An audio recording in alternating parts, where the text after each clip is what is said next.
স্বাগতম জানালো আপোনালোকৰ প্ৰিয় ইউটিউব চেনেল অনুভৱ আসামলৈ। আপনি কেন সরে আসলেন? আপনারা জানেন সারা বাংলাদেশে আপনারা মনে করেন নির্বাচন আমি মনে করেন উঠছিলাম এবার সবকটা দল অংশগ্রহণ করতেছে, এই জন্য করে সুষ্ঠু নির্বাচন হবে। তো গতকাল আমার নির্বাচনী এলাকায় আমার মনে করেন অফিস ভাঙচুর করে পোস্টার সমস্যা এলাকা থেকে ছিঁড়ে ফেলে দেয়।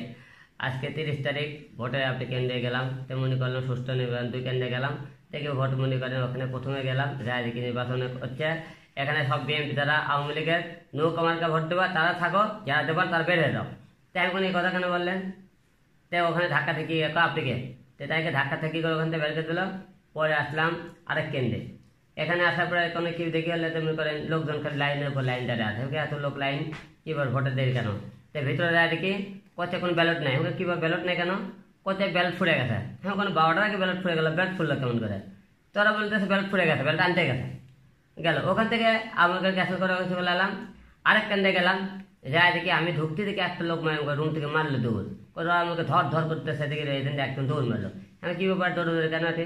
তো তারপরে আমি করতে একটা হলে যে নৌকা মার্কার তারা এজেন্ট থাকবে, থাকতে পারবে না নৌকা মার্কার, মানে আমাকে এজেন্ট কেন থাকতে পারবে না? এরকম কথাবার্তা কথা হতে ওরা আমি 10-12 দিন মুখে একবারে চলে এলো। তারপরে এদিকে 10 মিনিট পরে 30-40 জন দৌড়ে আসলো। ওরা আসে মনে করে আমাকে মারধর করে আমাকে টেনে আসছে, এর থেকে বের করে দিল, কেন্দ্র থেকে বের করে দিল।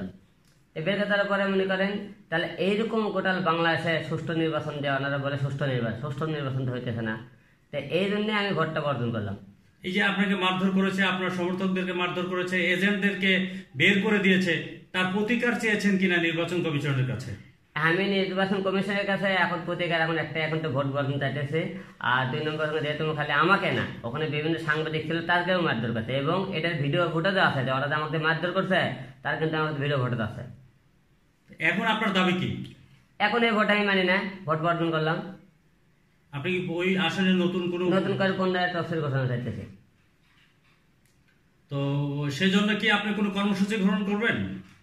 এখন মনে করেন কর্মসূচি ঘোষণা আমি এই নির্বাচন মানি না, ভোট নতুন করে